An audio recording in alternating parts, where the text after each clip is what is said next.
नमस्कार, day to day news Bharat में मैं साक्षी चौहान आपका स्वागत करती हूं। चलिए बात कर लेते हैं खबर की।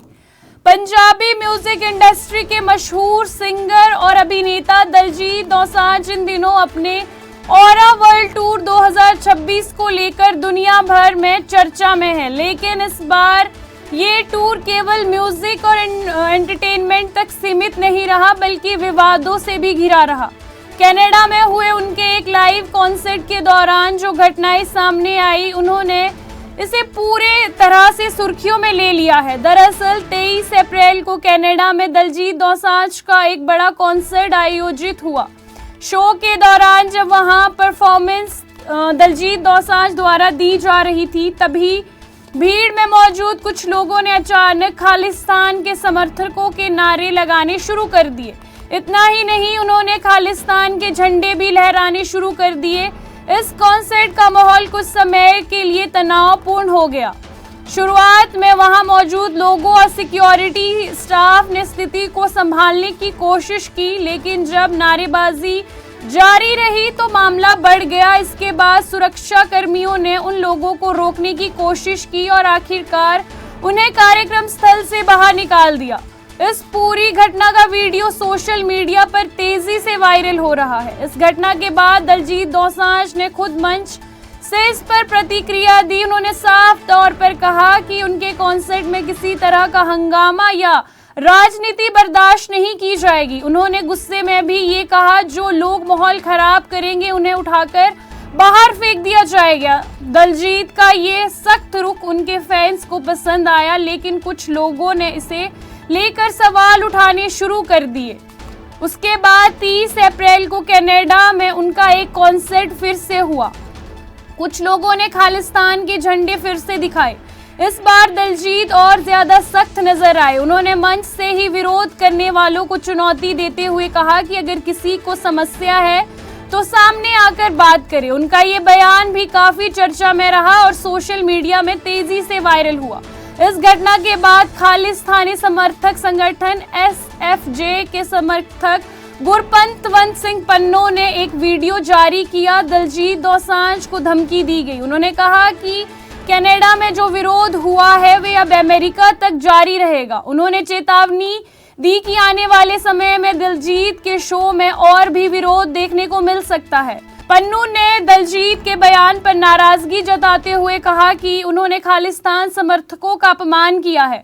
उन्होंने धमकी भरे अंदाज में कहा कि अभी तक सिर्फ झंडे दिखाए गए हैं, लेकिन आगे हालात और गंभीर हो सकते हैं। उन्होंने ये भी कहा कि दिलजीत का अहंकार ही उनके लिए सबसे बड़ा खतरा बन सकता है। इसके अलावा पन्नू ने पुराने विवाद को भी उठाया। उन्होंने उस घटना का जिक्र किया जब दिलजीत दोसांझ टीवी के चर्चित शो कौन बनेगा करोड़पति में अभिनेता अमिताभ बच्चन के पैर छूते नजर आए थे।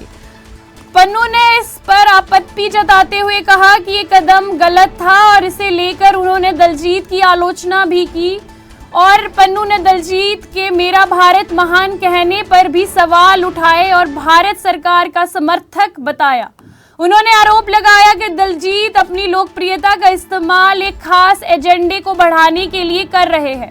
हालांकि इन आरोपों पर दिलजीत की ओर से कोई सीधा जवाब नहीं आया है, लेकिन उन्होंने कई इंटरव्यू और कॉन्सर्ट में पहले ही साफ कहा है कि वे हमेशा पंजाब और उसकी संस्कृति की बात करते आए हैं। दिलजीत दोसांझ ने कई बार कहा है कि वे जहां भी जाते हैं वहां पंजाब की पहचान और उसकी समस्या को सामने रखते हैं। उन्होंने ये भी बताया कि उन्होंने बाढ़ पीड़ितों की मदद के लिए महीनों तक काम किया और इसके लिए उन्होंने कुछ अंतर्राष्ट्रीय शोज को भी छोड़ा।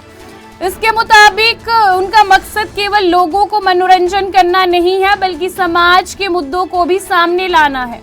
इस पूरे विवाद पर अब सोशल मीडिया में बहस तेज हो गई है। कुछ लोग दिलजीत के समर्थन में आए और उनका मानना है कि किसी भी कलाकार को अपने शो में अनुशासन बनाए रखने का पूरा अधिकार है।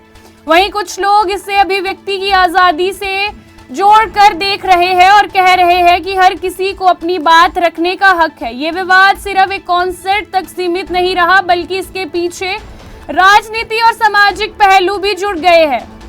विदेशों में होने वाले और विदेशों में रहने वाले भारतीयों के बीच इस तरह के मुद्दे पहले भी सामने आते रहे हैं, लेकिन इस बार मामला ज्यादा चर्चा में है क्योंकि इस बार इसमें एक बड़े लोकप्रिय कलाकार शामिल है। कुल मिलाकर दिलजीत दोसांझ का ऑरा वर्ल्ड टूर 2026 अब सिर्फ एक म्यूजिक टूर नहीं रहा, बल्कि ये एक बड़े विवाद का हिस्सा बन गया है। आने वाले समय में उनके लिए अमेरिका और अन्य देशों में होने वाले शो पर सबकी नजर रहेगी। ये देखना महत्वपूर्ण होगा कि क्या ये विवाद आगे बढ़ता है या फिर शांत हो जाता है। आपको बता दें कि day to day news Bharat निष्पक्ष तरीके से पत्रकारिता करता है। हमारा कोई भी रिपोर्टर फील्ड में किसी से कोई उपहार या विज्ञापन स्वीकार नहीं करता और ना ही किसी को ब्लैकमेल करता। हम हमेशा दबे कुचले लोगों की आवाज बनते आए हैं और आगे भी बनेंगे। साथ ही हम लोकतंत्र के चौथे स्तंभ को मजबूत करने की कोशिश करेंगे। अभी के लिए फिलहाल इतना ही। देश दुनिया की तमाम खबरें जानने के लिए day to day news Bharat को देखते रहे। साथ ही हमारे चैनल को लाइक, शेयर और सब्सक्राइब करना ना भूलें। नमस्कार।